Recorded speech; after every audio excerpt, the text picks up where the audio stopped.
সুপ্রিয় শিক্ষার্থীবৃন্দ, আজকে আমাদের অ্যাডমিশন ইংলিশ এই কোর্সটির প্রথম ক্লাস অর্থাৎ ডে 1।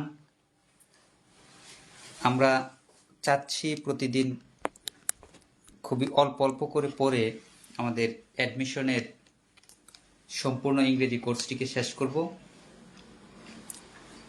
আর অ্যাডমিশনের ক্ষেত্রে প্রথমে যদি আমরা একটু বলে নেই, সেটা হচ্ছে যে ইন্টারমিডিয়েট লেভেল পর্যন্ত আমরা যেই বিষয়গুলি পড়ি তার সাথে অ্যাডমিশনে কিছু বাড়তি বিষয় যোগ হয়, এবং আমরা হঠাৎ করে যদি এগুলি পড়া শুরু করি সেটা করা সম্ভব না। তাই আমরা চাচ্ছি প্রতিদিন প্র্যাকটিস করব এবং অল্প অল্প করে প্র্যাকটিস করব। তো আমরা আমাদের প্রথম যে বাক্যটি দিয়ে শুরু করতে চাচ্ছি, যেটা আমাদের এই কোর্সের সাথে খুবই রিলেটেড, সেই বাক্যটি দিয়ে আমরা ক্লাসটি শুরু করি। আমাদের অ্যাডমিশন টেস্টে অনেকগুলি প্রবাদ আসে, এদের অর্থ আসে এবং বিভিন্ন অবজেক্টিভে বিভিন্ন রূপে প্রবাদগুলি দিয়ে প্রশ্ন করা হয়। তো আমরা একটি প্রবাদ দিয়ে শুরু করব এবং আমাদের এই কোর্সের সাথে যেটি খুবই ওতপ্রোতভাবে জড়িত। প্রবাদটা হচ্ছে slow and steady wins the race. এটি একটি প্রবাদ। স্লো মানে হচ্ছে ধীর স্থির, স্টিডি মানে হচ্ছে একাগ্র, উইন্স দ্য রেস, উইন মানে হচ্ছে জয়ী হওয়া, জয়ী হওয়া। রেস মানে হচ্ছে দৌড় প্রতিযোগিতা। রেসের আরেকটা অর্থ হচ্ছে জাতি, অর্থাৎ মানব জাতি বোঝাতে হিউম্যান রেস, যে কোনো প্রজাতি বোঝাতে আমরা রেস শব্দটা ইউজ করি। এই বাক্যটার প্রবাদগত বা ভাবগত অর্থ হচ্ছে দৃঢ় এবং একাগ্ররাই জীবনে জয়ী হয়। এটা থেকে দুই ধরনের প্রশ্ন আসতে পারে। এই বারটা বিভিন্ন অপশনে থাকতে পারে, উইন থাকবে, উইজ থাকবে, ওন থাকতে পারে। আমাদের কাজ হচ্ছে এটা মুখস্থ থাকতে হবে এবং এখান থেকে আমরা উইন্স আনসার করব। এটা হচ্ছে এটার পড়া। আর অর্থ থাকে যে slow and steady wins the race. এই বাক্যটির অর্থ কি আমাদের আনসার করতে হবে? দৃঢ় স্থির এবং একাগ্ররাই জীবনে জয়ী হয়। অথবা আরেকটা অর্থ হতে পারে অধ্যাবশ্যই,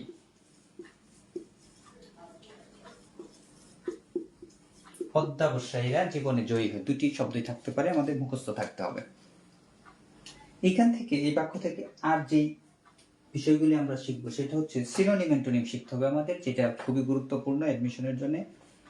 কমপক্ষে আমাদের 500 সিনোনিম অ্যান্টোনিম বা 1000 শব্দার্থ জানতে হবে। স্লোর যদি আমরা সিনোনিম করি, এটা হতে পারে মডারেট একটা শব্দ। স্লোর সিনোনিম হচ্ছে মডারেট। যদি অ্যান্টোনিম করি সেই ক্ষেত্রে হতে পারে কুইক, অর্থাৎ অ্যান্টোনিম হচ্ছে কুইক, সিনোনিম হচ্ছে মডারেট। স্টিডি শব্দটাকে যদি আমরা সিনোনিম করি সেটা হতে পারে রেগুলার, অর্থাৎ স্টিডি শব্দটা হচ্ছে রেগুলার, যে ধারাবাহিকভাবে তার কাজ চালিয়ে যায় বা গতি ধরে রাখে। স্টিডি শব্দটার যদি আমরা অ্যান্টোনিম করি সেই ক্ষেত্রে এটা হতে পারে এক্সাইটেড, অর্থাৎ উত্তেজিত, যে হঠাৎ তার আবেগকে বাড়িয়ে ফেলে। এটা হচ্ছে স্টিডি শব্দের বিপরীত। আমরা চারটা শব্দ দেখুন। স্লো হচ্ছে মডারেট, স্টিডি হচ্ছে রেগুলার, বিপরীত স্লো এর বিপরীত হচ্ছে কুইক, আর স্টিডির বিপরীত হচ্ছে এক্সাইটেড। এখন আমরা মূল ভার্বের তিনটা ফর্ম দেখবো। এটা একটা স্ট্রং ভার্ব উইন। এটা তিনটা ফর্ম হচ্ছে, এক নাম্বার ফর্ম হচ্ছে উইন, দুই নাম্বার হচ্ছে ওন, তিন নাম্বারটা এটা উইন ওন অন। এইগুলো স্ট্রং ভার্বগুলি আমাদের মুখস্থ করে ফেলতে হবে, কারণ ভার্বের বিভিন্ন ফর্ম থেকে আমাদের কোশ্চেন থাকে। আর বাক্য লিখতে গেলে আমাদের এই ফর্মগুলো অবশ্যই অবশ্যই জানতে হবে। তারপর আমরা এই বাক্য থেকে যেটা শিখবো সেটা হচ্ছে এটা কোন সেন্টেন্সের বাক্য। প্রথমে আমরা যদি একটা অনুমান করি, সেটা হচ্ছে যেহেতু এটা ভার্ব ওয়ান এবং এর সাথে এস যুক্ত হয়েছে। আমরা জানি প্রেজেন্ট ইনডিফিনিট টেন্সে সাধারণত ভার্বের সাথে এস বা ইএস যুক্ত হয়। আমরা প্রেজেন্ট ইনডিফিনিট টেন্সের আরেকটা বাক্য একটু দেখব। সেটা হচ্ছে, যদি আমরা এই বাক্যটাকে একটু মিলাই, the earth moves round the sun. এই যে এখানে মুভের সাথে আমরা এস যুক্ত করেছি এবং এটার অর্থ হচ্ছে পৃথিবী সূর্যের চারদিকে ঘুরে। এর মানে এটাও একটা প্রেজেন্ট ইনডিফিনিট টেন্সের বাক্য। দুটি বাক্যের পার্থক্যটা আমাদের একটু দেখতে হবে। সেই ব্যাপারটা হচ্ছে এইখানে একটা সাবজেক্ট আর্থ, আর এখানে এক দ্বারা যুক্ত হয়েছে দুই অংশে দুইটা বিষয়। সাধারণত যখন আমরা এক দ্বারা দুইটা সাবজেক্টকে যুক্ত করি সেই সাবজেক্টটা প্লুরাল হিসেবে বিবেচিত হয় এবং ভার্বের সাথে এস বাই এস যুক্ত হয় না। কিন্তু আমাদের প্রথম বাক্যে যুক্ত হয়েছে, এর কারণটা আমরা দেখব। এই কি প্যাটার্নের আরেকটা বাক্য আমরা একটু দেখে নিই। যদি এরকম একটা বাক্য থাকে, Jamal and I walk to school দিলাম, অর্থাৎ জামাল এবং আমি স্কুলে হেঁটে যাই। এইখানে এক দ্বারা দুইটা সাবজেক্ট যুক্ত হওয়ার কারণে বা প্লুরাল হিসেবে বিবেচনা করে সাবজেক্ট এখানে আমরা কোনো কিছু যুক্ত করিনি, কিন্তু এখানে যুক্ত করার কারণ হচ্ছে এই দুইটা গুণকে একই মানুষে একক হিসেবে কল্পনা করা হয়েছে। অর্থাৎ যদিও দুইটা আলাদা শব্দ স্লো এবং স্টিডি, কিন্তু দুইটাকে একজনের বিষয় একজনের ভিতরে একক গুণ হিসেবে বিবেচনা করার কারণে এইখানে আমরা ভার্বের সাথে এস যুক্ত করেছি। এটা আমাদের মনে রাখতে হবে। যদি আমরা এন দ্বারা যুক্ত সাবজেক্ট দেখে আনসারে আমরা উইন দেই শুধু, তাহলে আমরা মার্ক পাবো না। আমাদের এটা মুখস্থ থাকতে হবে এবং মনে রাখতে হবে এটা একক গুণ বা একক সত্তায় কোয়ালিটি হিসেবে বিবেচনা করা হয়েছে, এই জন্য উইন্স হয়েছে। সাধারণত যখন দুইটা সাবজেক্ট আলাদা হবে তখন আমরা এস যুক্ত করব না, এটা ব্যতিক্রম হিসেবে মনে রাখতে হবে। এই তিনটা বাক্যই আমাদের বিভিন্ন পরীক্ষায় বিভিন্ন সময় এসেছিল। তিনটা বাক্য আমাদের মুখস্থ করে ফেলতে হবে। এখন আমরা 2 নম্বর বাক্যে একটু আসি। 2 নম্বর বাক্যে আমরা যেই কয়েকটা বিষয় শিখবো সেটা হচ্ছে, প্রথম কথা হচ্ছে আর্থ একটা শব্দ, সান একটা শব্দ, দুটি শব্দের আগে আমরা আর্টিকেল হিসেবে দি ইউজ করেছি। এটা আমাদের একটু জানতে হবে কেন আমরা দি ইউজ করলাম। প্রথম কথা হচ্ছে আর্থ হচ্ছে একটা গ্রহ, একটা গ্রহের নাম, যেই গ্রহে আমরা বাস করি, এটা হচ্ছে আর্থ, পৃথিবী। সান হচ্ছে নক্ষত্র। এখান থেকে আমরা যে নিয়মটা জানবো, এটা চিরন্তন সত্যের একটা বাক্য এবং এই বাক্য থেকে আর্টিকেলের দুইটা নিয়ম আমরা মুখস্থ করব।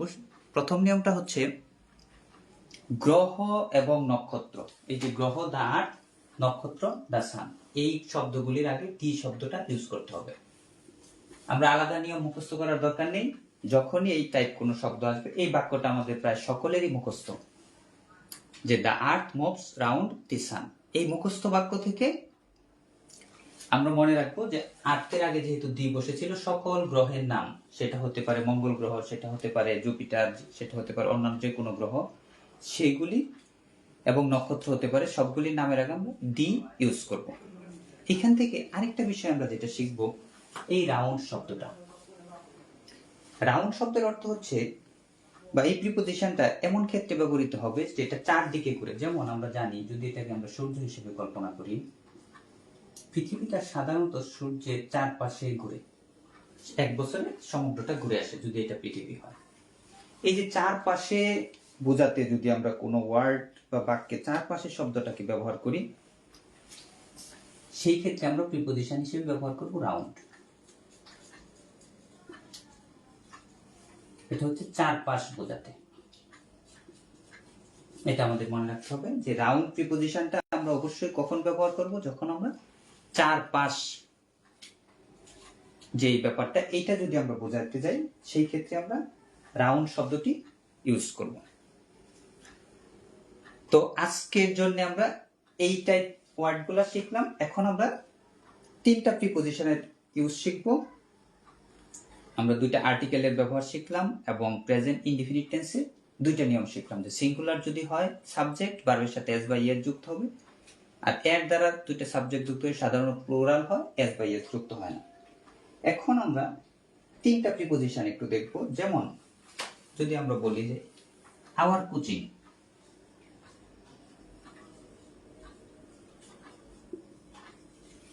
is situated on 10th Jila School Road, Mymensingh। এখানে আমরা আর্টিকেল ইউজ করলাম অন। নিচে আরেকটা বাক্য দেখি, he lives in he lives at Phulpur in Mymensingh। দুইটা বাক্য আমরা খেয়াল করি। প্রথমটা ফুলপুরের আগে যেটা, এটা হবে এট। এখন তিনটা প্রিপজিশন তিন রকম ইউজ করেছি আমরা। এইখানে ইউজ করলাম ইন, এইখানে এট, এইখানে অন। কখন কোনটা এটা একটু আমরা ব্যাখ্যা দিই। প্রথম কথা হচ্ছে, যদি আমরা এক্সাক্ট কোনো লোকেশন বলি, যেটা কোনো বাসার ঠিকানা, রুট সহ ঠিকানা, যেমন 10 জেলা স্কুল রুট, এটা এক্সাক্ট একটা লোকেশন আমরা বললাম, এক্সাক্ট লোকেশনে আমরা অন ইউজ করব। এই বাক্য থেকেও মনে রাখতে পারি, যেহেতু এটা 10 জেলা স্কুল রুটে, এই যে শূন্যর সাথে অন মিল হয়, অন। যদি এটা আমরা মনে রাখার সুবিধার্থে বলি, কারণ কনফিউশন হতে পারে এক্সাম হলে। এক্সাক্ট লোকেশন হলে আমরা অন ইউজ করব। আর অন্যান্য ক্ষেত্রে একটু তার চাইতে বড় জায়গা, এক্সাক্ট লোকেশন নয়, এটা একটা উপজেলার নাম, ফুলপুর একটা উপজেলা, এটা হতে পারে কোনো পৌরসভার নাম অথবা ছোটখাটো কোনো এলাকার নাম, সেই ক্ষেত্রে আমরা এট ইউজ করব। অর্থাৎ একটু জায়গা, ছোট জায়গার ক্ষেত্রে এট ইউজ করব। এক্সাক্ট লোকেশনে অন, তার চাইতে একটু বড় জায়গা, তার ক্ষেত্রে এট। আর ময়মনসিংহ হচ্ছে একটা জেলার নাম, এই ক্ষেত্রে আমরা ইন ইউজ করবো। অর্থাৎ বড় জায়গার ক্ষেত্রে আমরা ইন ইউজ করবো। যেমন বাংলাদেশের ক্ষেত্রে আমরা ইন ইউজ করবো, উই লিভ ইন বাংলাদেশ। আমরা যদি ঢাকা শহর ইউজ বলি, ঢাকা শহরের ক্ষেত্রে ইন ইউজ করব। ঢাকা শহরের নির্দিষ্ট কোনো জায়গা হলে আমরা এট ইউজ করব। যেমন সাভার হতে পারে, যে we live at Savar in Dhaka, এরকম হতে পারে। অর্থাৎ দুটি জায়গা, যেটি বড় জায়গা বা সবাই চিনে, সেই ক্ষেত্রে ইন, আর ছোটখাটো জায়গার ক্ষেত্রে এট। আর এক্সাক্ট কোনো লোকেশন, অর্থাৎ বাসার একেবারে একুরেট অ্যাড্রেস, নাম্বার সহ বা রাস্তার নাম সহ, সেই ক্ষেত্রে অন ইউজ করব। তো আজকে আমরা এই পর্যন্তই পড়ব। আমাদের কোর্সের বিষয়টা হবে এরকম, যে প্রতিদিন অল্প করে পড়ব, ধীরে ধীরে পড়ে আমরা সম্পূর্ণ কোর্সটা শেষ করব। একদিনে বেশি পড়ব না, ওই প্রথম লাইনটার মতো, slow and steady wins the race. আরেকটা বিশেষত্ব থাকবে আমাদের এই কোর্সে, সেটা হচ্ছে যে আমরা রিভিশন বেশি দিব। এক ঘন্টা যদি পড়ি, তার মধ্যে 40 মিনিট হবে রিভিশন, 20 মিনিট হবে নতুন পড়া। তো আমরা বোর্ডের বিষয়টা আবার একটু রিভাইজ দেই ক্লাসের শেষে 1 মিনিটে। সেটা হচ্ছে, প্রথম লাইনটা ছিল slow and steady wins the race, present indefinite টেন্সের একটা বাক্য। স্লোর সিনোনিম ছিল মডারেট, অর্থাৎ দৃঢ়। অ্যান্টোনিম ছিল কুইক, তৎপর বা চালু। স্টেডি হচ্ছে রেগুলার, অর্থাৎ নিয়মিত যে। আর অ্যান্টোনিম ছিল এক্সাইটেড, উত্তেজিত। আর উইনের 3টা ফর্ম আমরা পড়েছিলাম, verb 1 win, verb 2 won, verb 3 won. আর রেস অর্থ হচ্ছে দৌড়, আরেকটা অর্থ হচ্ছে জাতি। এর অর্থ হচ্ছে অধ্যবসায়ীরা বা দৃঢ় ও একাগ্ররা জীবনে জয়ী হয়। সেই সাথে আমরা দ্বিতীয় বাক্য থেকে পড়েছিলাম, the earth moves round the sun. গ্রহ এবং নক্ষত্রের নামের আগে আমরা আর্টিকেল দি ইউজ করব। 3 নম্বর বাক্য থেকে আমরা যেটা শিখেছিলাম, সেটা হচ্ছে এন্ড দ্বারা যদি দুটি সাবজেক্ট কখনো যুক্ত হয়, সেই ক্ষেত্রে ভার্বকে প্লুরাল হিসেবে বিবেচনা করতে হবে, এবং সাবজেক্টকে প্লুরাল হিসেবে বিবেচনা করতে হবে, এবং ভার্বের সাথে এস বাই এস কিছু যুক্ত হবে না প্রেজেন্ট ইনডিফিনিট টেন্সের ক্ষেত্রে। সর্বশেষে আমরা আর্টিকেল এই প্রিপজিশন পড়লাম 3টা। কি কি? সেটা হচ্ছে, একেবারে এক্সাক্ট লোকেশনে আমরা অন ইউজ করব, একটু বড় জায়গায় এট ইউজ করব, আর বৃহত্তর জায়গা যেটা সবাই চিনে বা বড় পরিচিতি আছে, সেই ক্ষেত্রে আমরা ইন প্রিপজিশনটা ইউজ করব। আর যারা আমাদের ক্লাসটা করবেন, তাদের প্রতি রিকোয়েস্ট থাকবে, আমরা যখন ক্লাসে লাইভে থাকবো বা পরবর্তীতে ক্লাস দেখব, আপনি করেছেন কিনা এটা জানানোর জন্য ক্লাসে আপনি প্রেজেন্ট লিখতে পারেন, বা সালাম দিতে পারেন, বা শুধু পি লিখতে পারেন। জাস্ট একটা কমেন্ট করলেন, বোঝা গেল যে আপনি ক্লাসটা করেছেন। আর আপনাদের হোমওয়ার্ক হিসেবে যেটা থাকবে, আজকের জন্য আপনার কাজ হবে প্রত্যেকে নিজের জায়গার অবস্থানটা 3টা প্রিপজিশন ইউজ করে লিখবেন। কমেন্টেও লিখতে পারেন অথবা খাতায় লিখে ছবি আকারে দিতে পারেন। আর নিজে একটা নোট খাতা রাখবেন।